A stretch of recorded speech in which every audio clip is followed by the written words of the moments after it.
Bowl season is here. Are you ready to cash in on what you know? Where you play is as important as what you play. The pros play at mybookie.ag. All the lines, odds, and plays, both college and pro, all at mybookie.ag. Play where you get paid super fast and there's never a hassle. Step up and mybookie.ag will match your deposit with up to a 50% bonus. Use promo code JJ50 to activate the offer. Don't leave the money on the table. mybookie.ag, promo code JJ50, and your first deposit is matched up to 50%. Play where the pros play because they get paid. mybookie.ag. And now, Jalen and Jacoby on ESPN Radio. When I pop the trunk, head the dirt. Y'all pop the trunk, I pop the hood. Now act stupid, I'll pop the trunk. Now give me your boom. He is Jalen Rose. Not Jalen Rose. Not even a lefty. I'm not even a lefty. Izzy Gutierrez in for Jalen Rose. I'm David Jacoby. We are Jalen and Jacoby on ESPN Radio and ESPN2. I feel tall today because of that. It's always fun to have someone who's not Jalen Rose here because I know Jalen doesn't listen to the show when he's not on it, so I can just say things about him. I can complain about him. He won't find out. You don't have to be on air to say those things, you know. You can just say them privately. Exactly. And not get yourself in trouble. So that's cute, man. That's cute. LeBron James, Dwayne Wade are reunited. And it feels so good. After practice last night, let's take a look at how they celebrated. Day one, practice, down. Had a great day. Now we must eat. Oh, and get some wine. Stay on that Zeno. Gotta stay on that Zeno. Cheers, brother. Cheers, bro. Who was so scared? I love that. I think it's LeBron's kid in the background, like because I'm a negligent parent. I've got 3 little kids at the house. Like crying babies I don't even hear that anymore. Some kid is like, "I'm scared, Daddy. I'm scared." He's like, "We're doing it for the gram right now, okay? We got to get this Pinot down." That's fantastic. Chill out. It looks a little late at night for that baby to be awake too. Yeah, bro. I love negligent parenting. I'm all about it. As long as the camera didn't pan that way and like she had a glass of wine in front of her, that would be a problem. Yes, but no, this is fine. Yes, that may or may not have happened around my house. Like, whoa, close. So you covered this duo in Miami. You were there up close and personal. They're back together. Let's just start with just sort of like the off-court relationship stuff. Like, how does Dwayne Wade being on the Cavs change the Cavaliers? You know what? I think LeBron's probably really thankful that he's got that sort of championship culture teammate guy, you know, the guy from the Heat, that he brought all that with him to Cleveland, showed that franchise, that organization, how to be a championship organization. Dwayne already knows all that. Dwayne, I mean, you can tell by the video that they're tight. They spend a lot of time together anyway. Yep. I mean, LeBron has cost Dwayne a lot of money in his career. Good point. And this is another one of those cases where, wait a second, I let go of $10 million something dollars in Chicago for you again. I paid $6 million to be here right now. Yeah, so it wasn't. But that just goes to show you how close they are, because I'm telling you, if anybody cost me 7 figures at any point in my life, I'd be like, I don't know if you're really my friend or if you're looking out for yourself. But those two are tight, and you can tell early on. You can tell that chemistry. You're probably going to be able to tell that chemistry is going to be there with them, because they don't even have games that complement each other, but they manage to win a couple of championships and play well together. So I still think Dwayne's got a lot left in the tank, and I think LeBron will bring the best out of him, and I think Dwayne knows that. So it's happy everywhere, you know, except for the fact that they have to spend their winters in Cleveland instead of Miami. LeBron's daughter, who's terrified and She's so completely being ignored. Completely being ignored. I loved everything about that video. And then they looked at it, too, and they were just like, yeah, just go with it. Like, whatever. Who cares if my kid is screaming in the background? Nope. But from a basketball standpoint, how does this change the Cavaliers? I mean, they're so deep, and it's not really required of him to be, Dwayne Wade, to be this great sidekick, this great star. No. I think they'll find a way to make things work if they don't have as much shooting. That's going to be a tricky part. It's like dealing with the rotations. You have Derrick Rose, Dwayne Wade, LeBron James on the floor at the same time when neither of them are, you know, really stretching the floor much. So I just think that Dwayne Wade is an asset. He's very versatile, throws lobs, you know, as good as anybody in the league. Like, he loves to kick it out to his shooters. Like, he's just set up. He knows they have the same mentality, he and LeBron, in terms of just creating and knowing where to find people. And Dwayne probably plays off the ball better than LeBron James does, and you know they're familiar with that sort of the tendencies in that case. So I just think on the floor you'll figure out the personnel. But in terms of just having an asset there that can be, the guy can still take over a game for segments. So people think he's washed because he was with bad teammates in Chicago and was not really motivated. Let's watch him again. He's going to be good. I think you had a good point that he can take over games because when you saw LeBron James's minutes just go up and up and up, and then they start bringing out the stats of the Cleveland Cavaliers without LeBron James on the floor, and then he's talking about wanting a playmaker, and then you watch the finals. There's quarter 1 LeBron, quarter 2 LeBron, quarter 3 LeBron, and quarter 4 LeBron was pooped. You know what I mean? He was tired, and I think standing there watching Kyrie go up. And it's not just because of the Warriors that were in front of him. In my opinion, it was what he had to do the entire year and how so much of the focus of getting the ball in the basket was on his shoulders. To have Dwayne Wade there can spell him, bring his minutes down. And also, you've got Jay Crowder there to be like, you know what, I don't want to cover X-wing player. No, you know what I mean? Right. So Jay Crowder, you take him. I just think that this team is now engineered to get a better performance out of LeBron James because it needs less of LeBron James. Well, I would say there were times last year, especially in the playoffs, I noticed it a lot, is just where LeBron gave Kyrie the keys, if you will. But for that team, or in that situation, it just meant Kyrie, go get yours. Go score. And LeBron would literally stand and watch. And that's where he would sort of recover and not have to worry about his minutes so much. Now I think you're probably going to have to lessen the minutes because you say the guy's an animal, right? Or he's superhuman, he's bionic or whatever, until he gets hurt. And or until he breaks down, or maybe it goes like that. He was fatigued in the finals. Exactly. He was fatigued. And so I think that helps just in terms of trusting that not only if I'm sitting, Dwayne is going to be a force, but he's also going to keep people involved. Like, it's not just a case where it's going to be Kyrie getting his, and if he's off, then you're done. So I do think that there's going to be that element to it. But I still don't think it's always going to be up to LeBron how many minutes he plays. Like, I don't think until he thinks he's wearing down, he's not going to tell the coach, hey, sit me for a few more minutes. I think he's just bionic, but it's a little scary. Like, even today, he turned his ankle, and he's upset about it. He's a little cranky about it. And one day it's just going to happen. We're going to be like, wow, that guy can get hurt. Mm-hmm. So our friend Pablo Torre wrote a great piece about Dwayne and LeBron's relationship and how close they are, and they order for each other at restaurants and all that. I always find that a little weird. But anyway, so like in your experience, like, how close were these two as friends? A lot of people had different theories on that. So I don't remember who exactly, but I remember Brian Windhorst saying that maybe they're not that close, and it's more of an image thing. It's more of a public issue, and vacation. I'm not vacationing with anybody that I'm not close with. But I'm also not telling my best friend that I'm changing teams, right? I'm also not telling him. Excuse me. Right? It's a good point. It's like it's always like, hey, we're best friends, we're brothers, and then it's also like, oh, it's a business. Yeah. It's like those two things are at odds with each other, but often are in the same circle. I mean, from what I understood, and this is maybe before they actually played together, he and LeBron and Chris Paul were actually closer. And if he wants to play with his best friend, it would have been Chris Paul. But now, obviously, Dwayne and he have gotten pretty close. But I think all that stuff helps the other teammates.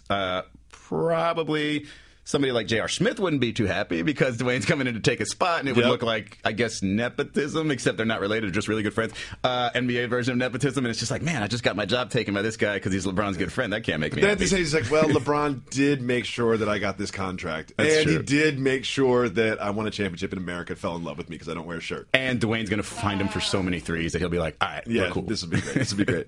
We have a game called Keep It Moving. Yep. Because not everything is worth discussing. There's a lot of news out there.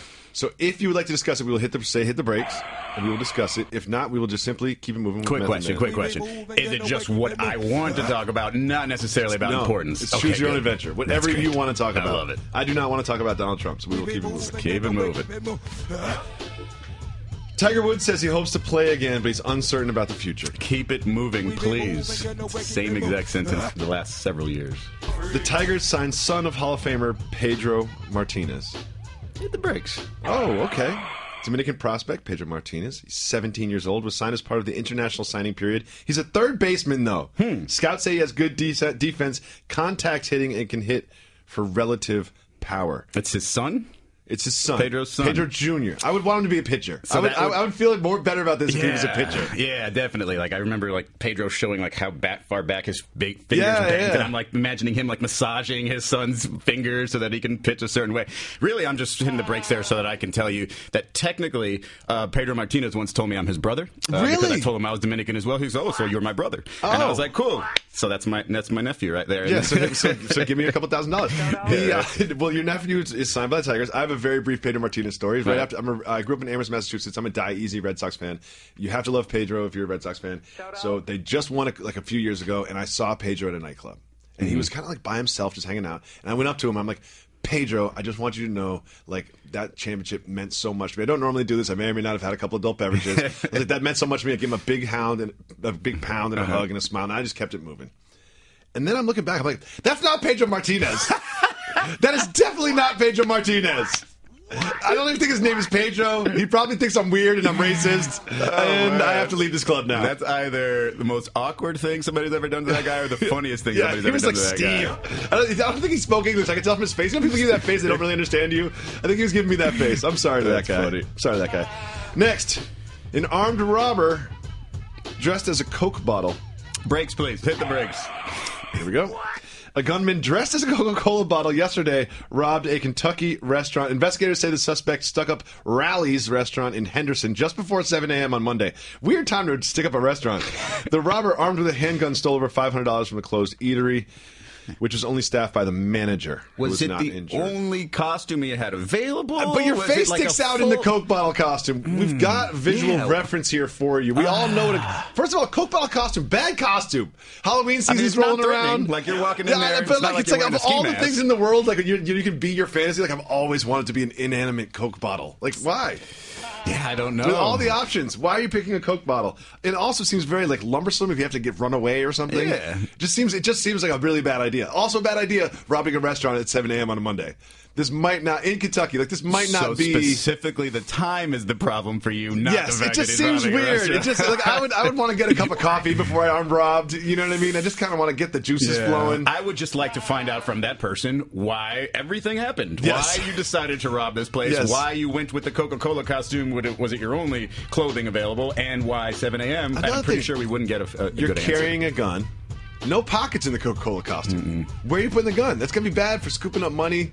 Where do you put the gun? You put it down and then use your hands? I mean, this doesn't seem like... Throw it all inside This the isn't costume. exactly Danny Ocean who's in charge of this one. No. Next,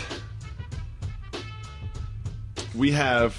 Peyton Manning says he has no interest in being a politician.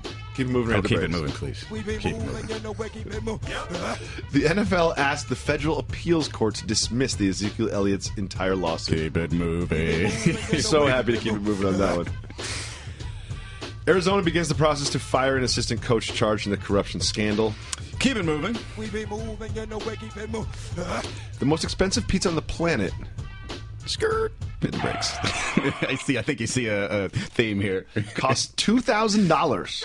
That works out to $250 a slice. Chef, not going to say his name right. A chef created a pizza that slathers. It's always truffles, man. It's always truffles. Oh, man. Truffles, foie gras, caviar, and gold. It's the gold part that really bothers me. I mean, listen, it bothers you because what does it taste like? It doesn't. Gold But flake here's another taste thing. like? Truffles are truffle mac and cheese. Because when I lived in New York for a while, they would always have this one restaurant that came out with the $700 mac and cheese or the $500 burger. It was always these damn truffles. Can I say that? These darn truffles. I mean, darn truffles. I don't even know if you can say it, but I think. I like truffles, like it's all about the aroma and everything else, but again, it doesn't make me like devour a pizza if there's overrated. truffles on it. Truffles are overrated. $250 for a slice of pizza. I don't think you can buy it by the slice. It's almost inexpensive enough for me to just want to buy it just to try it. But if it was like $500 or so, I'd be like, but you can't get it by the slice. You have to. It works out to $200 slice. So I think you have to get 7 friends that are also willing to spend $250 on a slice. Pizza.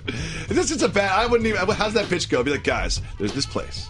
Yeah, we're gonna go there, and they'd be like, nope, caviar and pizza, not gonna be able to. By the way, I'm with you with the truffles and lobster. Like people put it in everything to try to be fancy. Doesn't really add that much to it. Like I don't care for my lobster mac and cheese. I'll take the regular. First of all, Jalen Rose loves lobster. This is if lobster in any form is on the menu, he will find a way to order it. Lobster mac and cheese, pretty good.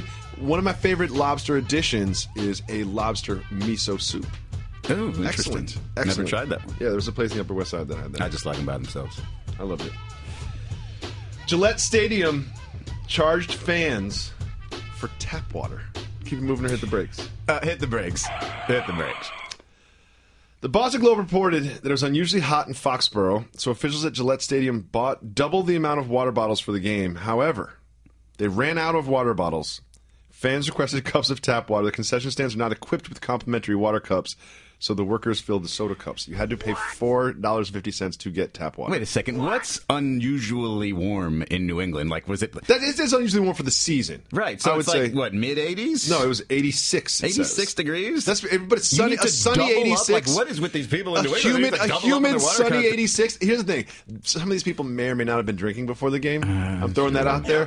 May or may not need that hydration, so they'll probably pony up to $4.50. And they charged them for the tap water. When you sit down at a restaurant, someone says tap, sparkling, or flat. No, I sit there and I think, because sometimes it's like they throw out 4 options. I'm like, which is the free one? Yeah, which is the free one? Tap. It's usually tap. So if you say still, they're like bottled. Like, no, man, just give me the free water and move along. Yes. I like a sparkling sometimes. However, I love a tap when they put it in a bottle. You know what I mean? Like a glass bottle with that little like growler thing at the top. I'm a sucker for the way you give me the tap water. If you just come by with a pitcher and fill up my glass, doesn't really do the same for me. Yeah, I like to refill it myself. If you put it in a carafe, you know what I mean? If you put it in a nice carafe with some ice, it's like, oh, I've got my own water. I can distribute it just how I like. This is awesome. Uh-oh, Reggie said put a little lemon in there. Nah, not a lemon guy for the water. Really? Nope. I know there's like benefits to it, but what about Marcellus Wiley chewing gum in the water? You know his thing? No. He always has this giant bottle of water with him at all times. He chews gum and just puts the used gum into the water bottle to flavor the water. You know, that's a real thing that happens. That's a real thing that happens in real life. That's terrible. He should not advertise that. Never drinking from the same bottle as that guy. No. Yeah. He also told us yesterday that he sleeps with a pee jar next to him, and it just started thinking like maybe you shouldn't drink so much water if this is a thing for you. Wow. Yes. He said that on the show into a microphone, knowing that it was being recorded. He is living as if he's sleeping as if he's like hospitalized. It's great. It's great. It'll really prepare him for his older life. Northwestern players are planning on entering the field with their arms locked on Saturday against Wisconsin. Keep it moving, please. The only thing I want to say about that is just we have to hear about it because like half of ESPN went to Northwestern. That's the only problem with any Northwestern story. Yeah. So all of a sudden Trevor Siemian is good, so we talk about him on every single show. I actually heard some sad Northwestern related news. I think, does Julia Louis-Dreyfus, did she have breast cancer? Yeah. She did say that. Yeah. She did say that. So we wish her the best. Yeah. Julia Louis-Dreyfus. Shout out.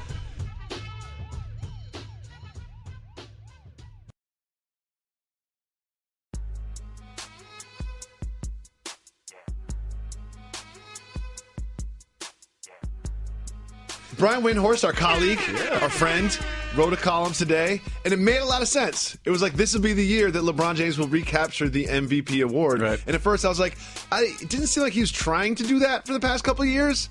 It didn't seem to be the goal. No, I don't think so. But he could fall into it this year. He becomes the favorite by subtraction of the other contenders. Please explain. Here's what I wonder about that. I don't know if that's necessarily the case or not, because, okay, so he's clearly thinking championship and legacy before like another MVP. Like 4, I think he's good, right? In his mind, he's probably good. So if you go to this team and you think to yourself, okay, I can win another MVP, that's not what's going to be best for this team. Like, this team want to get back, they unify, they want to have Dwayne incorporated, they want to get Derrick Rose incorporated. Then midway through the season, they're going to have to worry about IT if he comes back and getting him incorporated in the offense. I don't think LeBron's going to have really much time to think about like the idea of his stats or anything else, or his efficiency numbers. I think it's just going to be, hey, let's find if this team can piece itself together and work. The strength of this team is the depth. You know what I mean? The strength of this team is like 1 through 11. They've got guys that could start on other teams. Right. And when you have that kind of depth and you are LeBron James, you're right. I think that he seems more focused on making the machine work. You know what I mean? And being the conductor engineer of this machine to tune it to the playoffs rather than let me get my numbers. But it does make sense that his numbers will show up by trying to, set these guys up, and he is. This is no disrespect to like Derrick Rose or Dwayne Wade, but he is the guy on this team more so than he was with Kyrie, because Kyrie as a number 2. I don't think Derrick Rose is in the running to be the guy on this team. I think that's fair. I don't think he's offended. Meaning, though, he's got several sidekicks instead of the one main sidekick. And so maybe that spreads out the scoring a little bit, or maybe it just means because he's doing a lot of the creating, a lot of the handling, that it's on him and he gets some of those numbers. But I'm actually intrigued by the idea of, if just the numbers are there and IT comes back late in the season and then he kind of just goes off late in the season. Because, every year, the guy who gets mentioned first for MVP, bet money that dude's not going to win it. Bet money that dude's not going to win it. So he wants to get really rolling into the second half of the season. It is interesting what he wrote is just something I never really considered. Is you've got the MVP candidates from last year, and what they became is sort of magnets for other superstars. Right. You know, it's like, oh, look, James Harden. Guess what? CP3. I want to come play with James Harden. That looks great. I like the Rockets. Dale Morey. I'm sold. And then you've got Russell Westbrook, who all of a sudden sort of like accidentally fell into this like super team with Melo and Paul George. And then obviously you've got Steph Curry and KD kind of canceling each other out. So it is sort of, it does make sense on paper when you read it. Like, who else is going to win? I mean, Kawhi comes up. I think KD has a shot because, like, we saw Steph's numbers kind of drop a little bit last year, and KD just, I mean, I don't know if you heard, but he really wants people to like him. And so if he just continues to play really well and just shut everybody up, then maybe, you know, he won't have to have fake accounts on social. But I think Kawhi is probably the guy, I would say. But, man, I'm kind of wondering if he could win it next year on a different team. Like if he goes to the Lakers, for example. Who, LeBron? Yeah. Oh, he's staying in Cleveland. You think he's staying in Cleveland? I think he's staying in Cleveland. Look at his roster. Yeah. Where else is it? Look at his roster. Look at what's happening in the Western Conference. Okay. It just seems like, yeah, I think I want to stay in the Eastern Conference. I think I want to build this team around me with my friends and see if I can bring some other people. My gut in the last 2 weeks, or no, I'd say the last month after the Kyrie trade is that he'll probably stay in Cleveland. That's but my it's gut. so fragile. Like, okay, let's say they have a great year with Derrick Rose and Dwayne Wade and Isaiah Thomas. Next year they could all just say that again out loud. Say it again out loud. Exactly. A great so you wanted year to stay in for with longer? Derrick Rose, who hasn't had a great year 4 years. Isaiah Thomas, who like might not play again. Right. And then Dwayne Wade, who's 35. Yeah. So I don't think that he would gamble again and say, yeah, I'll take my chances with this group again. Let's go Cleveland. I think he's looking at the big picture. He's not looking 1 or 2 years in the future. And so if you can ride with a Paul George in his prime, Alonzo Ball just starting up, and again, it's just a different chapter in his career it would be. And I think he could lead that team and win an MVP because people won't be tired of voting for him because it'll be glitz, glamour, it'll be Lakers, and it'll be entirely different. I just really want the Magic Johnson, LeBron James relationship to flourish. That's what I really want to see. I want to hear reports from TMZ that they went golfing. I want to hear about the dinners with Cookie and Savannah. You know what I mean? Like I just want the Magic Johnson, LeBron James partnership to flourish. Throw one of these. Yes, exactly. And look over the Magic in the second row or whatever. Like that's really what I want to see. As much as you know, the Lakers right now on paper don't seem like a place that he would go because I've always said LeBron James will always be on a super team. I think for whatever we're defining super teams are, big threes, whatever they are, like I feel like he will always be part of a big three for the rest of his career. And if you look at that roster, like I don't know if we're counting Zubac as a superstar yet. You know what I mean? I don't know. Is Huertas still in the team? Like, you know, so I don't think he's there. But like, or Milos, he's on the Clippers. Like it's just, you know, I don't know if Julius Randle is gonna take over when LeBron takes the bench. What if it's Russell Westbrook and Paul George and LeBron James and Lonzo Ball? Do you think like at some point Sam Presti's like, hey Russ, like, see this team we got? Like, remember that extension offer that's just sitting on your desk with a very expensive pen next to it? Yeah. Like, what's going on with that, Russ? Any update? Yeah, and I'm not buying the fatherhood thing. I'm not buying any of that. It's just he's probably waiting to see if this kind of goes well early on, and these guys can say, yeah, maybe I can play here for a while. Maybe I can, and then maybe he'll sign something. But no, they could be building next season around Robertson in Oklahoma City. You know what I mean? Like they could be building around like Robertson and Adams, being like, okay, that's our big two. Man, like let's build around that. Sad. Like I like what they've done. They're like, hey man, we've got a year. Well, we've got a year. I like it. Like I love the idea of it's like the old Sacramento Kings, right? It's just in the middle of it, but it's so much fun. It's a great arena, super loud. People love to play there. You're going to win 50, 60 games. Like it can be attractive to people, and I don't think like if Russell keeps saying and this is Russell, like Mr. International Fashion Guy, everything else. Like I want to be here. I love it here. I can still do all those things and still live in Oklahoma City. If all those guys believe that, and maybe they go a good 6-7 games with the Warriors. And maybe they don't all pull Kevin Durant and leave. No. Maybe they try again. Oklahoma City, not that bad of a place to be. I've enjoyed it. I've probably been there 4 times. I've enjoyed it. The little like Riverwalk area, the brick place area there. Yeah, not place to live. Good point. Yeah. I was there for like 48-hour stretches. Like I don't even think I spent a second night in the hotel. No. So so my impressions are based on very short stays. Exactly what my stays were like, and I have no bad memories of Oklahoma City, just no good ones. That's fair. I had great wings at Buffalo Wild Wings. Mickey Mill Steakhouse. Shout out to them. So they've made it official. the board of governors, the NBA Illuminati have voted on draft reform and the resting players thing. Does that mean anything to you? The draft reform thing means a little something to me. Maybe there'll be less tanking or what have you, but there's always going to be that uneven play in the league. I don't think so either. It's just your chances.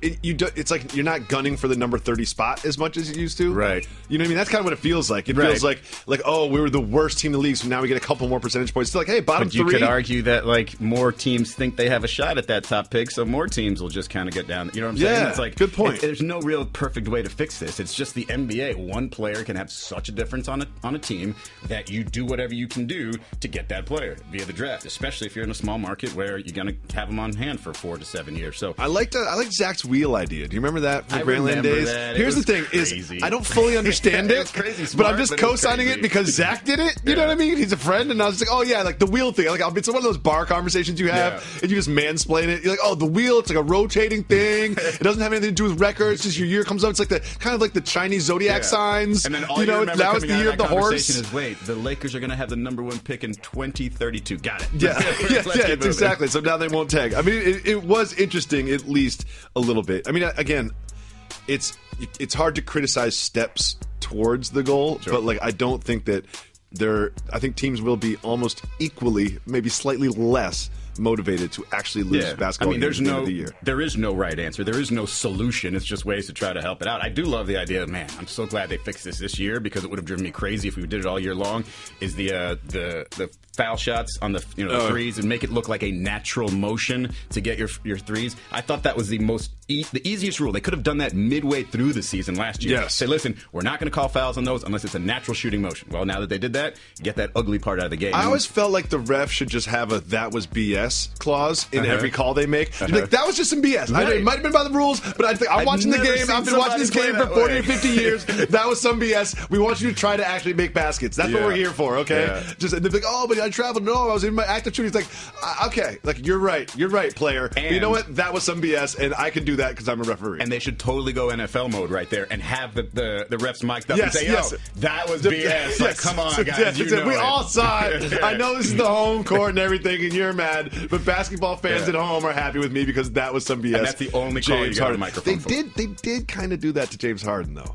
With the like actual act of shooting and in the hands in the motion, because he does get a lot of contact on the way to the hole and then sort of like finish with his left at the rim. If you're going to the rim, that's fine. It's those it's the leaning 3-pointers. Like, have you ever seen somebody shoot a 3-pointer like that? It's ridiculous. You can't play defense if you can't fly by the guy and contest. Like, it's a great rule change. If you call 985-80-JALEN, you can leave us voicemails. Israel Gutierrez in for Jalen Rose.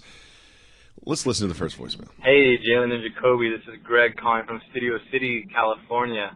I have a question about Oklahoma City, specifically their starting lineup. I saw that Carmelo is supposed to start at the 4, with Paul George at the 3 and Roberson at the 2. And I really feel like Paul George should start at the 2, Carmelo at the 3, and Patrick Patterson at the 4. I mean, how do you really value someone like Andre Roberson, like a Tony Allen? I mean, I love that they play great defense, but, man, you can't hit a wide-open shot. Like, you're just squeezing the court. And I saw so many times last year Westbrook drive, kick to Roberson for a wide-open corner 3 after corner 3, brick, hit side of the backboard. And the 2 games I saw the Raptors play, Patrick Patterson loves that corner shot. So I'm wondering what you guys feel about these kind of guys, these Robersons and Tony Allens that get the start when I feel like they should be bench players. And what you think their starting lineup should be. Thanks. I would never listen to a voicemail if somebody left it to me if it was left it for me that long. I would never listen to a voicemail for that long. Jalen's a voicemail leaver, and sometimes I'm like, Jalen, no one listens to these anymore, right? Is that worse, or is the people who FaceTime you instead of calling you worse? I like FaceTimes. Really? I like a FaceTime. Like in the middle, you're in the supermarket line, and you're I like a FaceTime. I like a FaceTime. I like a FaceTime. But I do feel like 85% of FaceTimes are accidental. No, not with the young ones. Most of them are accidental. Like most of the ones that I get are accidental. It's like someone you haven't heard from for like 2 years. All of a sudden they're FaceTiming and you're like, wait a second. I get FaceTimes from people like, and I'm driving. I'm like, what do you want me to do? Like, I'm not going to FaceTime you. I'm driving. Like, just give me a call first. Make an appointment, maybe. Greg is listening to the podcast. Like, why are they talking about this when I ask a very serious question about Andre Robertson? He wants to be Robertson now. It was Roberson, and then he was like, no, it's Robertson. So we were all like, okay, it's Robertson now. It's tough with that one. I mean, he's a good defender, but like, again, it's just one of those. Is he a good fit for today's NBA? Like, he can play. He's fine. He's but is he an asset? And I don't know. Like, I think he makes it easier for other teams to defend them. He's had games. He's had playoff games where he hit his first 2 threes. And then next thing you know, he finishes the game like 5 for 7 from 3 and was the key to the whole thing. And I think that his defense should not be overlooked because what he does is,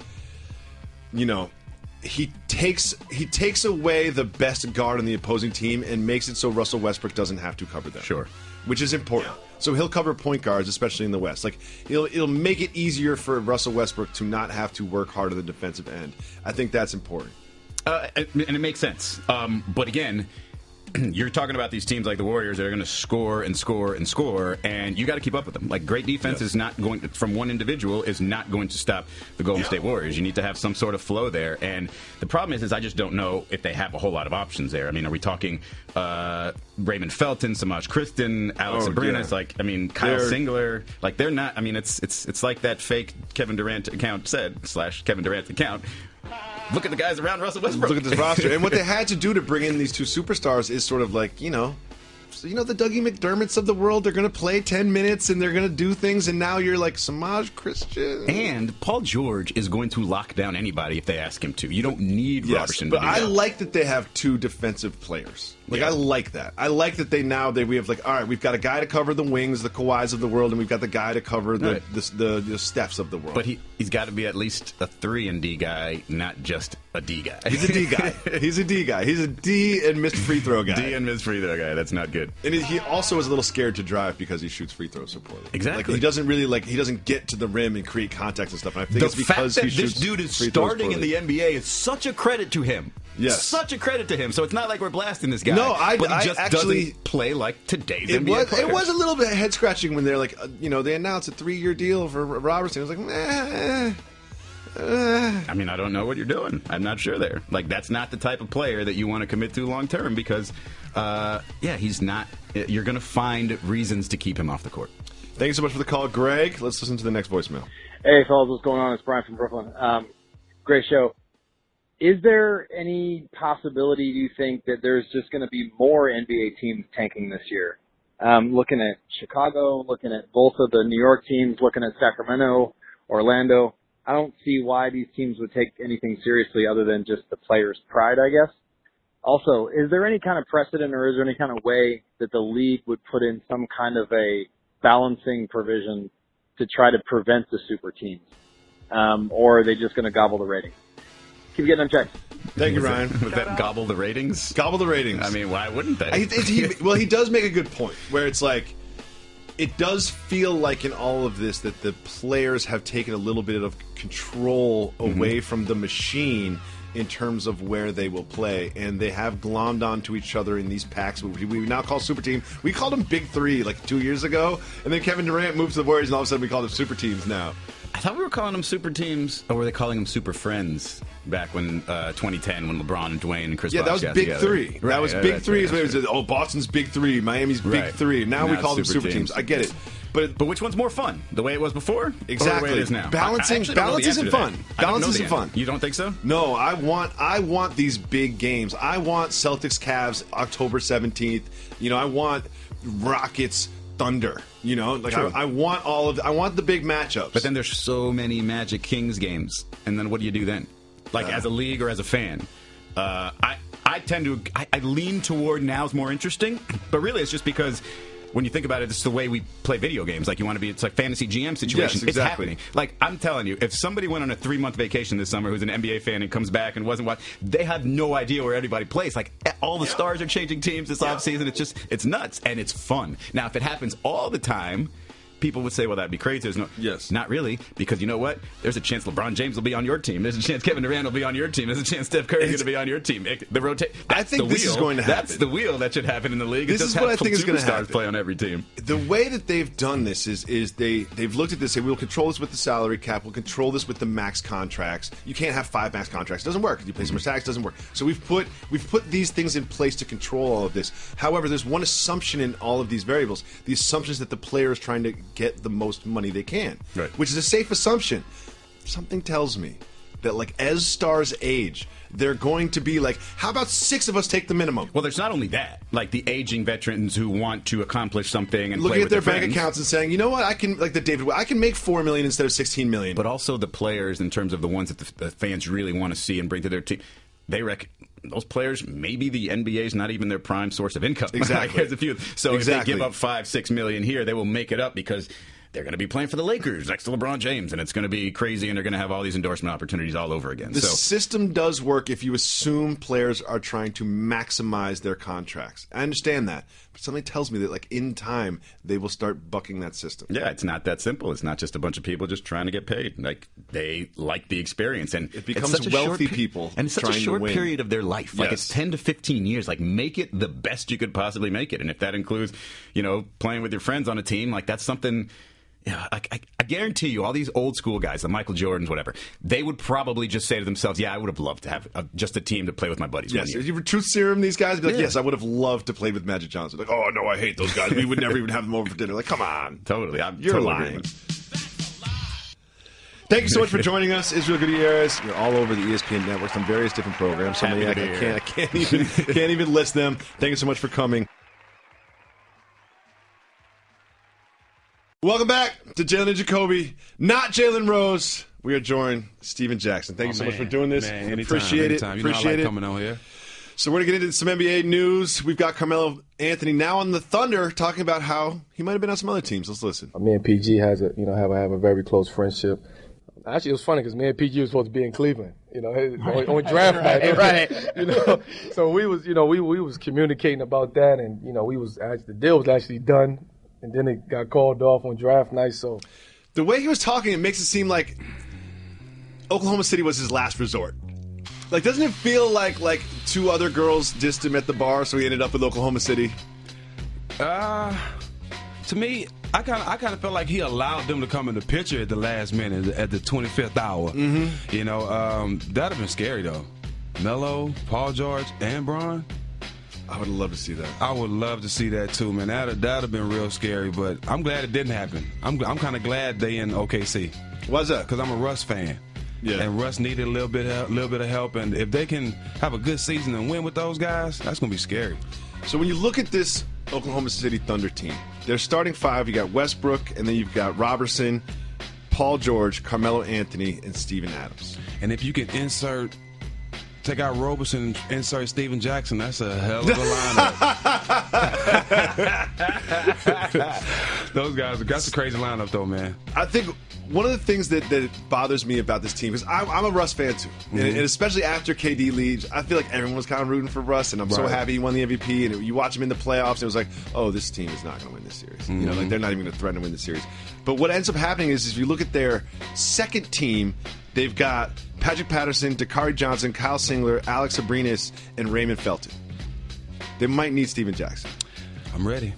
But, they really do not have depth. But you know what? The good move they did make was get Raymond Felton. Because he's a great point guard that has experience, has been around. And they're going to need Russ to play. So you can imagine that lineup with Russ at the 2. And Paul at the 3. I can see that. And Raymond running the point and let Russ, score a little bit more. So they got a lot of ways they can switch the lineup up, but I'm glad they got Raymond Felton. I like him. I like Raymond Felton because he looks like Lil Fane from MOP. He looks just like Lil Fane from MOP. I think they're the same person. Yeah. I've never seen a picture of the 2 of them at the same place at the same time. Right. He is. Like when Annie Up comes on, I think Raymond Felton gets a little excited. So on the court, how do you think these 3 will play together? Because if you look at some of the stats, their points in isolation, they are 3 of the top 10 isolation scorers in the league. Yeah. How does that work? Well, I think it works when you have these guys are great players, first, okay? Mm-hmm. Second, they have a basketball IQ. And I'm pretty sure, just like in the summertime when they playing pickup in the Drew League and all these other leagues where they're playing with other great players, they know how to adjust their games. Yep. This is the real thing. They're getting paid. This is the con. They're getting paid for this. So these games, this is the NBA. So they're going to go out there in some kind of way, make it work. You know, they're going to figure it out. We know Melo need the ball. We know they all need the ball. But I think for the most part, I think Russ is going to do a great job of being the quarterback of the team. I think Paul George is going to be the star of the team. And I think Carmelo is going to be like their emotional leader, along with Steve Adams. So I can't wait to see it. For me, I've never really understood that, like, oh, there's only one ball. This isn't going to work. You know, that thing, like, especially when LeBron and Dwayne Wade played together. Oh, there's only one ball. They can't share the ball. Oh, this new Thunder team's not going to be good because there's only one ball. It's like, well, you know what? They'll probably just take turns scoring. They'll probably each score a little bit less, but they'll get some more wins. You know, said the same thing about Miami with LeBron and D-Wade and Chris Bosh, but they made it work. They sure did. You know, and Paul, KG, Ray, Rondo, they made it work. You know, it's ways to make it work, especially when you want to win. You know, these guys are so talented, they'll make it work. I love Steven Adams, too. I love Steven Adams. You will never see Steven Adams do something that you feel like he shouldn't be doing with the basketball. He is probably their MVP. That's going to be, if they have a great season, he's going to be the MVP. Hold on a second. Yes. Explain yourself, please. Because he is the anchor of the defense. He's going to be the muscle of the team, rebounding. He has to play. He has to be a dominant big man, and if he's a dominant big man, they will have a great year because you have three other stars that's going to do their job. When you have a dominant man that can defend block shots and defend their paint like he can and also catch and finish, you can't name 4 big men in the league right now that can do all those things. He can. But if he can do it with the other guys he have right now, that's going to be dangerous. I think if they have a successful season, he will be my MVP for them. Interesting. I think that makes a lot of sense. How much of a liability is Robertson? You know, he can't. Everyone says he can't shoot. How many guards have been hacker-shacked? Is he the Rondo first? Comes to mind. Okay, so if you're a guard and you're getting hacker-shacked, like, that's embarrassing. Yeah. It'll never happen. It feels mental, too, because when we watch those games, you could just see from his body language when he was at the line that he was kind of shook. Go practice. You're getting $20 million a year. It's a decent point. Practice. Yes, it's a decent point. Right, but so you're just gonna settle with going to the free throw line, upset, and have your teammates. Oh, here we go again. Like, go practice.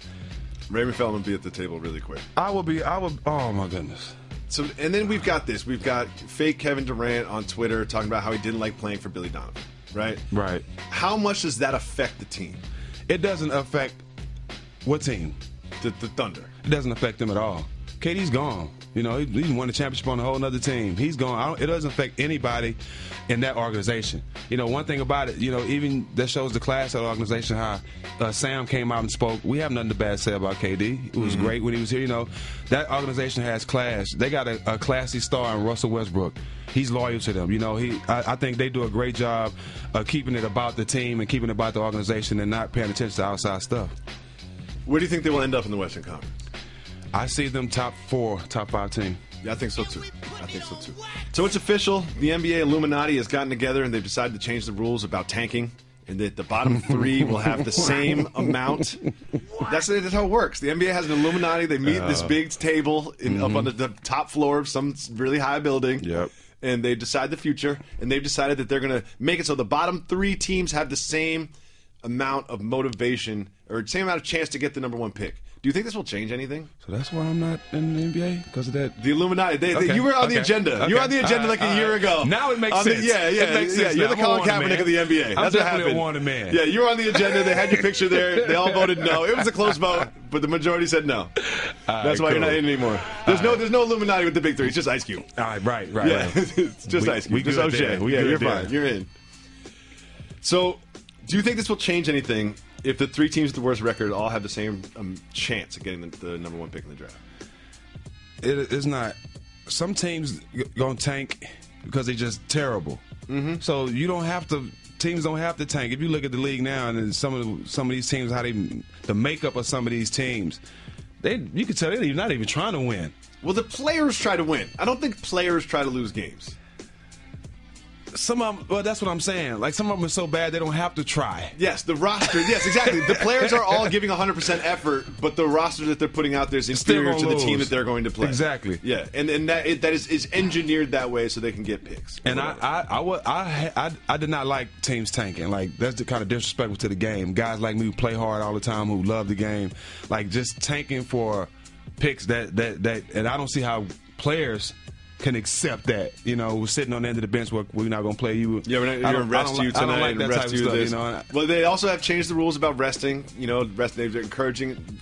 Silver can now fine teams for resting players, and Jalen is very vocal about not resting and hates healthy scratches. I know you feel the same way. What do you think about these rule changes in regards to rest? They're catering. Okay, they're catering to the players like never before. Oh, they're catering to the networks like us, like never before. Exactly. It's really who they're catering to. Okay, that too. That's what it is. It's like, that too. You know, it's like, we paid you guys $10 million. Like, do you think maybe we can get Steph Curry against Kawhi Leonard on the floor? Yeah, that's a lot of money, man. These guys, man, I don't know. When you see a healthy scratch, how do you feel?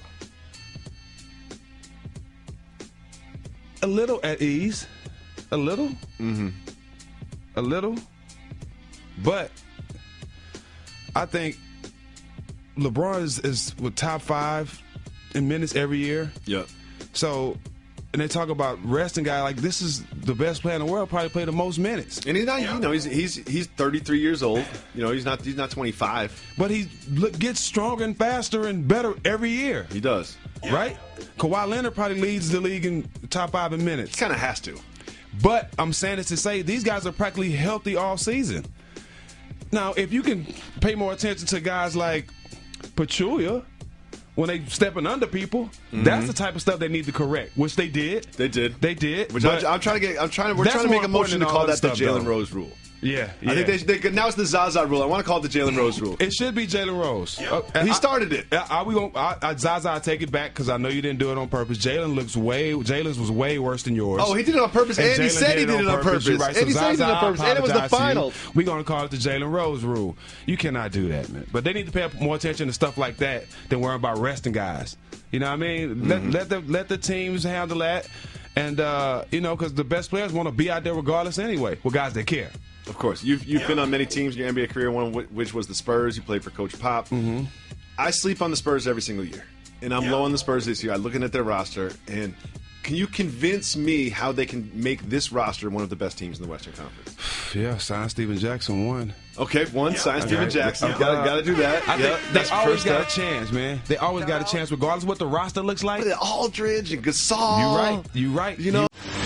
Bowl season is here. Are you ready to cash in on what you know? Where you play is as important as what you play. The pros play at mybookie.ag. All the lines, odds, and plays, both college and pro, all at mybookie.ag. Play where you get paid super fast and there's never a hassle. Step up and mybookie.ag will match your deposit with up to a 50% bonus. Use promo code JJ50 to activate the offer. Don't leave the money on the table. Mybookie.ag, promo code JJ50, and your first deposit is matched up to 50%. Play where the pros play because they get paid. MyBookie.ag. And now, Jalen and Jacoby on ESPN Radio. When I pop the trunk, head to death. Y'all pop the trunk, I pop the hood. Now act stupid, I'll pop the trunk. Now give me your boom. He is Jalen Rose.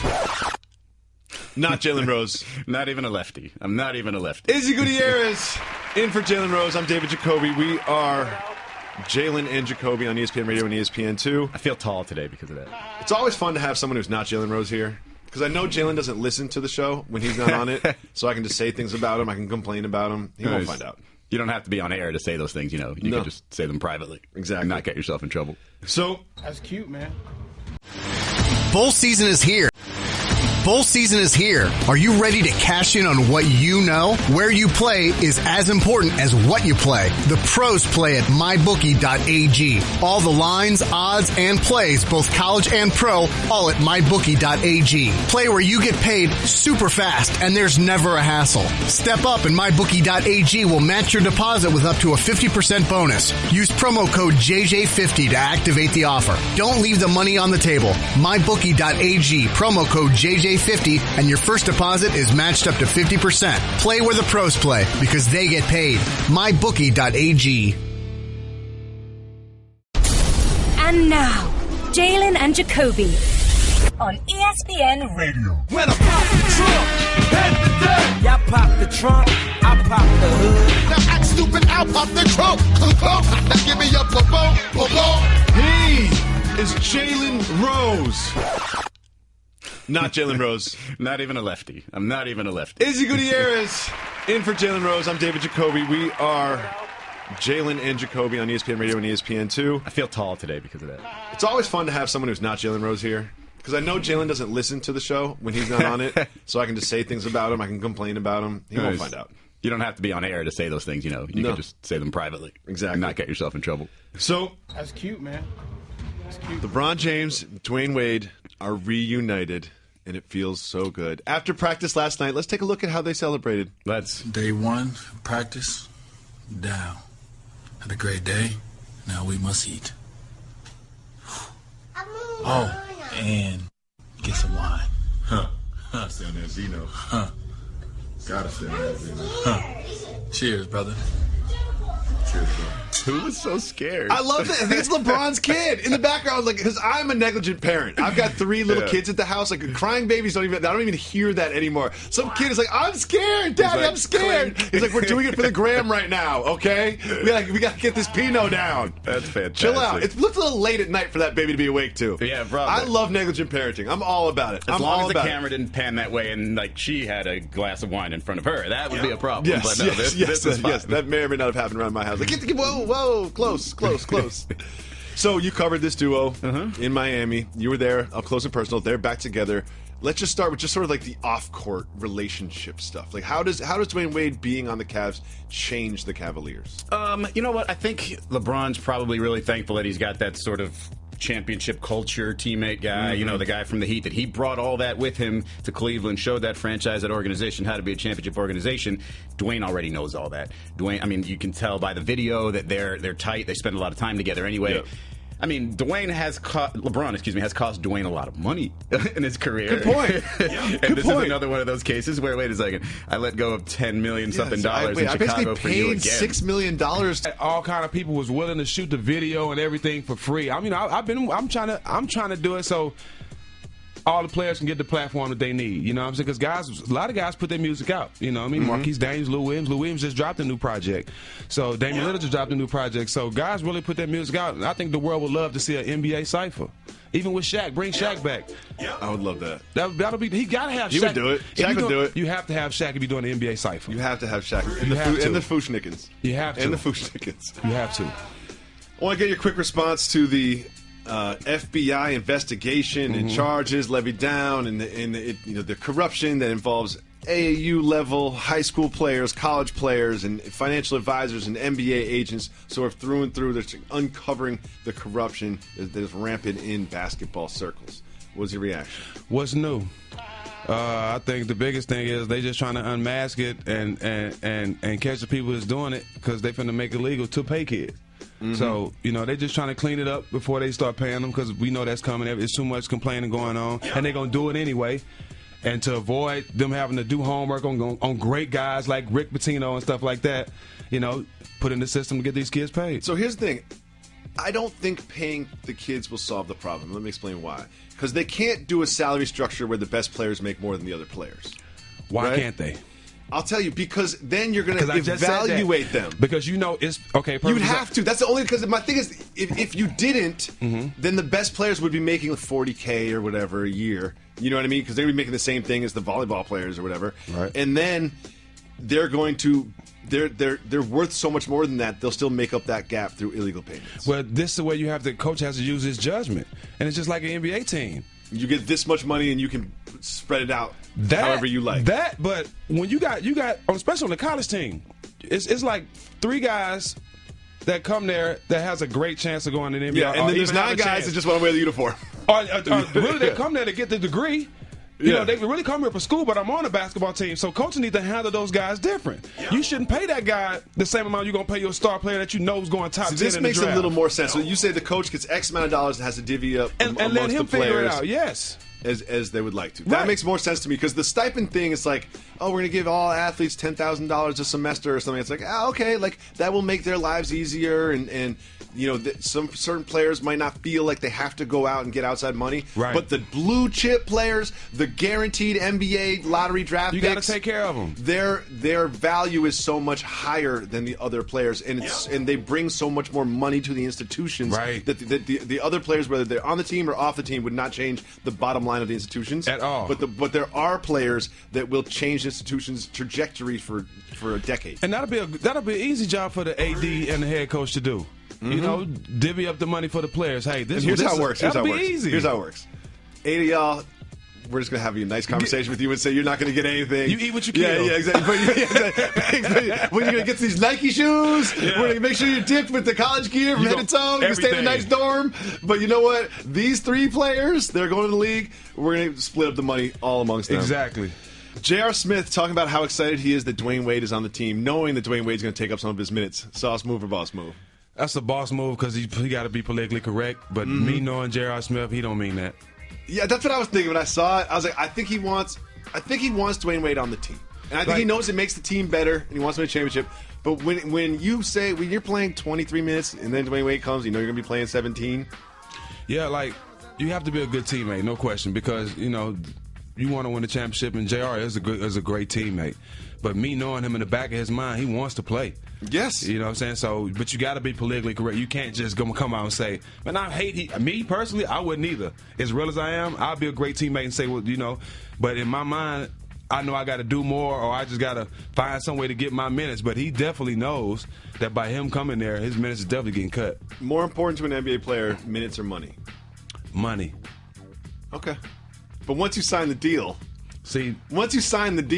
it's minutes. Because the deal's locked. Well, you have to play first to earn the money.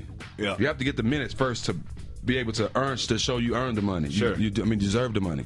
So that in itself is important to be able to play first. But once you get the money, well, this is how I looked at my career.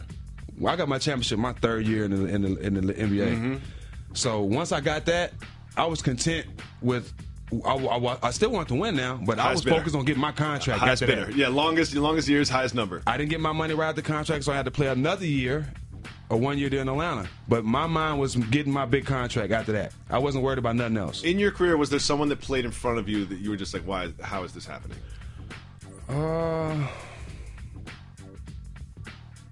Maybe when I was with the Clippers. I can't remember who was in front of me.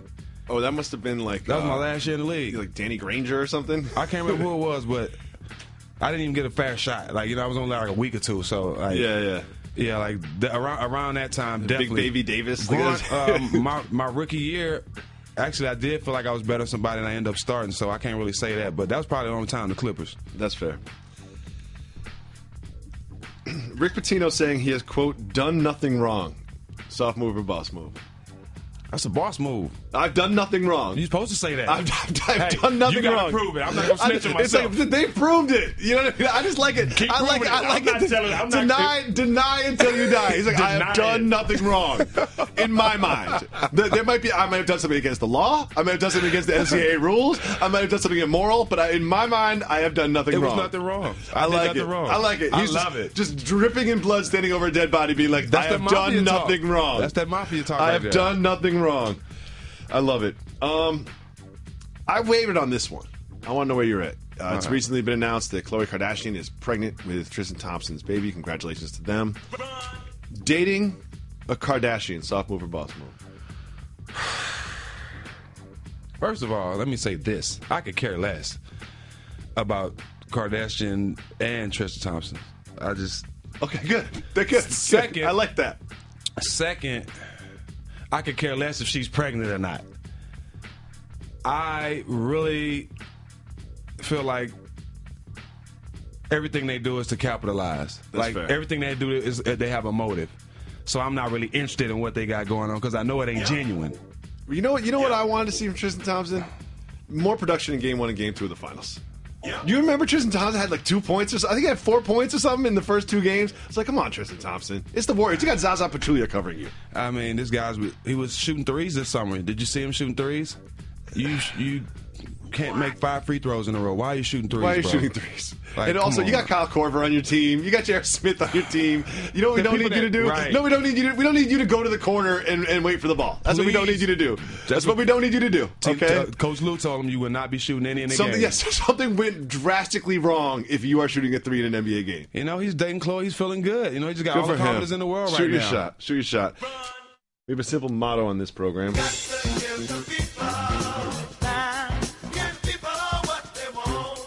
Part of giving people what they want is opening up our 1-800-Flowers Twitter feed and taking questions from our listeners. The first question is from Tomo. Great name. Shout out. Steven, what was something in the Big Three you liked that could be implemented in the NBA on the court or off the court? The 4-point shot. You think so? Little gimmicky. Little rockin' jockey. Super gimmicky. I mean, I wouldn't add it, but if it was anything from the Big Three that I would add, it would probably be that. I mean, I can't really think of nothing else from the Big Three besides, you know, the 4-point shot. That's different. Mm-hmm. Good question, Tomo. Next one we have is from Big Crown. Big Crown is a mail carrier. We call him the co-producer of the show. He asks Twitter questions every single day. Shout out to Big Crown. Does Greg Popovich know anything about hip-hop? I'm pretty sure you can get him to quote some hip-hop some lines. things that he's heard in the He's locker been room. around too long. He's coached me. So I'm pretty sure something is definitely he's been at the barbecue a couple times probably. Yes. Everyone tells me he loves wine. What? He's always talking about wine. You want to know anything about the wine? But he only drinks the best now. He He's only drinks rich. the best. He's Yeah, rich. he only drinks He's the rich. best, and he knows his wine. He knows his wine. I feel like LeBron is on that too. Like LeBron's always drinking wine all the time. Well, you know, a lot of people don't like hard alcohol. You know, a lot of I like hard alcohol. Me too. Yeah. A lot of people don't. So, but they still want to get their drink on. You know, they still want to get their buzz on. So, it takes a lot of wine to get you a nice buzz. I tell bottle. you that. Yeah, by yourself. Yeah, I'm big. I'm big. I'm 215 pounds, man. Yeah. I'm big. Takes a bottle. Yeah. Next is from Big Crown as well. Which NBA city worried you the most because it was too much fun? Like, which one were you like, I'm so excited I'm going here, but you know what? I'm probably not going to play great tomorrow. I probably need to check my point average I love every time I went to Miami. So let's talk about Miami. Because I'm always curious about I got that. a story. Let me just break it down to you. I'm going to give it to you. Go. With the Warriors, we play Orlando. We get to Miami probably 1, 2 in the morning. Mm-hmm. We got trucks at the airport ready to go straight to the club, right? So you've got people that take your bags to the hotel room. They give you keys or whatever. That's, you know, the trainers, they get all our bags. Figure that out later. I don't care where my bag's at. We trying to get to the club. Yeah. We go to the club, the whole team. We end up staying out to like 7, 8. It's 8 in the morning. The sun comes up. This is the Baron Davis Warriors. Yeah, we're just having a good time. And we end up. What time shoot around? Hold on, I'm going to get to that. Okay. Shoot around's at 10. It's like 7:30, 8 o'clock. We at another hotel, still at the pool. Right? So we go to shoot around. This is I a know true you story. don't have bathing suits on, too. No, we're in regular clothes. So we get on the bus, go to shoot around. Everybody got their clothes on from yesterday's game. Guys asleep, still drunk. We get to shoot around. Don Nelson walks in, and everybody just sitting around. Nobody's shooting. So we're like, bring it in. So he's about to start to go over game plan. He's like, hold up. He knows, though. Everybody back on the bus, and we better win by 30. Oh, trust me, we won by 30 that night, too. Yeah. We blew Miami out. So I've always been curious about shooting around. I feel like it's kind of part of the NBA schedule just to keep that from happening. Like, do you really need to get together and practice and shoot around in the morning? No. You don't. You don't. But it's good. It's good for guys to get up and get their body going instead of laying around all day to try to get it going at night. Okay. It's not. It's definitely helpful. It's definitely helpful. So if you were a head coach or a GM or whatever, I wouldn't go all the time. But I would cut some out. I feel like it should be like if we're in New York, Miami, Atlanta, Los Angeles, we're having shoot around the next day. If we're in Oklahoma City, or Minnesota, we don't need shoot around. Or if you go into those cities, try to go a day or two earlier if you can. There you go. Or you can be like LeBron and just stay a day or two later. Right. I'll catch up with you guys later. I'll be down here. I'm building this vacation in. So Big Crown, Miami is your answer. Yes, sir. Coming up next, this is from B. Kendall. His question is, who impressed you the most with their play in the Big Three? Well, my two favorite players in the Big Three was Al Harrington and Rashard Lewis. Aren't those your friends? Well, yeah. Okay. I mean, but they impressed me, you know. If you ask them the question... I feel like Al Harrington can still get buckets in like 30 years. His game is just buckets. And he doesn't need to jump at the highest or move the fastest. The ball's going in. Yeah, exactly. He's just going to turn around and hit a little shot in your face from 8 feet. But if I had to pick somebody out the norm, I would go Silas. Silas that he played on Scalabrini's team. Paul Silas? Yeah. No, not Paul Silas. Not Paul. Like, Paul Silas was in the Big Three. We're all family, though. Yeah, they're related. Yeah. They're related. They're Xavier Silas. Okay, Xavier Silas, but we're all related. But Xavier Silas, he looked real good, and Rashawn McCants for sure. Marquise says, "Will the NBA salary cap be abolished one day? What do you think could trigger this decision?" If the TV deals keep going up, I mean, if the revenue keep going up, the money going to keep going up. That's just how it is. I think the salary cap will go up. I do not think they will get rid of the salary cap. I think one day it's not going to be necessary. But there's so much imbalance between what the small market and the big market teams make. Though. That would be the concern. Like right. if you look You're right about that. If you look at the TV deal that the Orlando Magic have and how much they get paid through television revenue, and then you look at the TV deal that the Lakers have with their own network and all this and that. It just wouldn't be fair. They would just end up with all of the players on their team. But why, when it's not my fault that your city doesn't have a good market strategy or your market strategy not better than mine? Why must I suffer? Mm-hmm. That's how I look at it. That's how I look at it. Yep. All right. This is a very important question. I don't know if you know this, but Jalen Rose has recently started focusing on his waves. I thought he always had them. No, this is recent. So he's brushing and he's wearing the do-rag and he's I do it every day. Reggie is giving him all sorts of weird bottles of liquids to use. I don't even know what's in there. All that. It seems like a black market. I don't even know if these are USDA approved. So the question we have from Twitter is from James. How often do you brush to get waves, and is it easy for you like it is for Jalen? Well, I got a hat on now, but I got waves. You do have waves. You have famous waves. Yeah, and one thing about me, I get my hair cut once a week. I brush my hair every day, all day. I wash it probably 3-4 times. So I take good care of my hair to get waves. Like, I don't have good hair like Joakim Noah, all these guys with the good hair. I don't have that hair. I have to really work, because if I don't brush it, it'll look like the back of Pam's neck off Martin. Okay, or maybe I might. Yeah, that's how I look. Do you have a barber in Atlanta and here? I have a barber here, Atlanta, Texas, Charlotte, Miami. That's probably it. Do they come to you, or do you go to them? Oakland. They come to you, or you go to them? In Atlanta, they come to me. I might go to the shop probably once out of every 5 months. How much do you tip per haircut? It's $100 if they come to you off the rip. And you go? Do you put money on top of that? It's just $100. No, if they come to me, it ain't no tip. Just straight $100. Yeah. You get that $100 and keep it. So let's say you're at a barbershop and it's a $25 haircut. Yeah. How much are you tipping?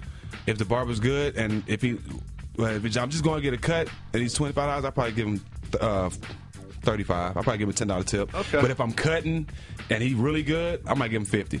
Okay. Yeah, I might give him $50. I think that's fair. Yeah. I feel like Jalen Rose has made a lot of money playing basketball, but I feel like he's probably spent at least $1 million on haircuts. Well, he's known, but he has to, because now everybody look at the bar's high for him and his hairline. Like his hairline is when everybody's, okay, I want my hairline like Jalen Rose. I've heard people say that. I've heard people say that. So his hairline is epic. That's it. He doesn't have the championship ring. You know what I mean? He doesn't have the all-star appearances. But the hairline is always going to be there. First team all hairline. First team all hairline. Yes, MVP every year. All right. Next question we have. This is from Kudum? I don't know how to say it. Shout out. Stack, what do you do after you get ejected from a game and there's still 2 quarters to go? Take me through the whole process. Me, because I've been there a couple times. I know. Go to the locker room, order some nachos. First thing you do is get to the locker room. You decompress. Kick something. Yeah. Throw a couple of things around. Yeah. And whatever security guard walks you back there, you explain to him what happened. He's just like, some guy named Andre. I can't believe he did that. You're like, oh, you're Come right. on, John. Yeah. Did you see that? So that wasn't the foul, right? So you explain to him. He's nodding along. Yeah, you're right. Decompress. Yeah. Go take a shower. Yeah. Get a ball boy and order up food and drinks. Just food and drinks? Alcoholic drinks? Whatever. Yeah, sure. And become a fan. Is there alcohol in an NBA locker room when you played? If you want it.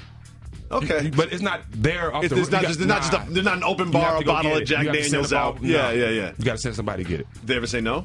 No. How much you tip the ball boy? No. The ball boys tip. They get. The ball boys go home with eat. They eat because doing like certain players want different restaurant food on the bus after the game, serving alcohol, so they got to go, and they're not supposed to do this stuff. So you got to take care of them. I think the most I didn't tip the ball boy is probably $500. I don't want to know what that ball boy did for you. Well, I think it was a couple of things. I did it because over the years that I played that team, like every time I played that team, he did something for me. Oh, okay. And I think it was over accumulation of time. I really just wanted to look out for him, and I just gave it to him. I think that time he didn't even do nothing. I think I was just looking out for him from all the previous years. He was taking care of me. Shout out. Steven Jackson here instead of Jalen Rose. Thank God. Thanks for coming by. Really appreciate you doing this. Shout out, Jay. Shout out to Jalen. He's handling things. It's time for Soft Move or Boss Move. Let's do it. This does not need to be explained. You know how to do it. So first up, we have Kirk Cousins. He studies media members' faces, like has a picture of them, and he's like, oh, okay, like that's David Jacoby, so he can refer to them by name. Studying media members so you can refer to them by name. Soft move or boss move? That's a boss move. Because if they say something that you don't like, you know directly who it is. Come on, Eric. You don't have to find out who the name is. You can go direct. That's a boss move. I remember what you said last week, Alejandro. You weren't saying that. Hey, Corey. Remember last week, Corey? When we talked? Yeah. After the win? Into the win? Yeah. I read what you wrote, Corey. Yeah. Something tells me that you weren't exactly memorizing names of media members when you were playing. No. But from playing so long, you start knowing everybody. But no, I didn't care about that. I think you have a reputation, but you're always very polite, right? You're polite to media members. I love doing media. I mean, that's why I was able to get this job. Here you are. Here you are. Next, the long-awaited sequel to Coming to America is coming. 30 years later. Coming out with the sequel 30 years later, soft move or boss move? It's a boss move because we want it. Everybody waiting on it. We do Nobody's want it. Not going to but here's what it's going to be. It's going to be like about their kids. You know what I mean? Like it's not going to be Arsenio Hall and Eddie Murphy. I think it's going to be. They're going to be on it. I think Kevin Hart's going to be his son.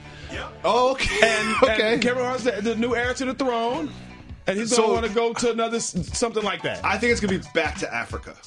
That's what I think it's going to be. Like we came to America and now we're going back to Africa. That would be my guess. I think it's still going to be classic though, regardless. I don't care how long it took if they need anybody that they need to pay millions of dollars to help punch up the script to write it, we're available. Yeah. I think we can work that out with our ESPN contracts. Yeah. You can get us. The producer just got in my ear like, stop talking about writing movies with Steven Jackson. In honor of Hugh Hefner. Rest in peace, Playboy. Wearing pajamas in public. Soft move or boss move? If you're doing it for Hugh, that's the biggest player of all time. I put a picture of me in my Versace robe on my Instagram just to, pay homage to the man. Were you in public though? No, I was in my kitchen. You were at the house. That's the difference. Wearing pajamas in public to pay homage to the great player of all time. Don't do it. Soft move. Don't do it. It's a soft move. Another thing is, I just kind of feel like he the only one could do that. Yes, and also like we call it pajama rich. Yeah, and he's definitely pajama. He's rich. Pajama rich. Like I think when you get to a certain stature, you can do that, but it's really only reserved for a very, very small. Only one other person can do that. Only one other person that's really living the Hugh Hefner life. Tony Kornheiser. No, I don't think he's living the Hugh Hefner life. So? Who? Floyd Mayweather. Oh, Floyd Mayweather. Yes. Have you ever been to the Playboy Mansion? Yes. 2003 SB Awards. Oh, okay. He had a party. Oh, I do remember that. Fight night. I was working. And it was fight night. I was working. I wasn't at the party. I was in an edit room. Lacey was in the backyard. I was in an edit room. You got any stories from the Playboy Mansion? Yeah. You gonna tell them? I got me and Chandler Parsons rolled up a couple of doobies in the smoke room. Really? Yes, me and Chandler. I mean, not You Chandler, and Chandler Parsons? Not Chandler Parsons. I was thinking it was 14 at the time. No, Cherokee Parks. Oh, Cherokee Parks. Excuse me. Cherokee Parks. Excuse me. Yeah, me and Cherokee Parks. You and Cherokee Parks. What an odd couple. He has a little room that in the house that was made like the back of a van. Wait, what? Yeah, like. Are you sure? Are you sure? I'm telling you. When you go in this room, okay, and then inside the room, it's like you're in the van. But there's car seats in there. He has so many rooms belts? in the house. Like no, he's got too many rooms. There. If you have a room that you need made like the back of a van, you have too many rooms. No. Cherokee Parks knew exactly where to go. He's like, Stack, follow me. Man, I followed him. He took me to the promised land. Oh, you're the best. Shout out to Cherokee Parks, man. That was my boy, man. Shout out. Last one. Hoodie Mellow. Wearing a hoodie underneath your jersey on media day. Soft move or boss move? That's a boss move. This is what he does. This is not a game. The hoodie thing? That's his thing. So here's my only concern. Is I felt like he organically started wearing the hoodie and then it became a fad and now he's forcing it. I don't think so. I think, like you said, he organically started it. I don't think he's forcing it. I think that people they like it and they expect it, so he's doing it now. I don't think he's forcing it. I think he's just doing it because people want him to do it now. I also feel like Superman. He's got the kind of game that you can wear a hoodie because he's not looking to pass anybody. Right. You know what I mean? Like right. it's like a horse with blinders. He's like, I don't need peripheral vision. I'm not passing it. Though. That would be dope. He came out there with the hoodie on. Passing it. One game. Thank you so much Anytime, for coming on in place of Jalen. You're welcome to come back at any time. You can see Steven Jackson on the jump and all over the place. We'll be back tomorrow with more Jalen and Jacoby on ESPN Radio and ESPN 2.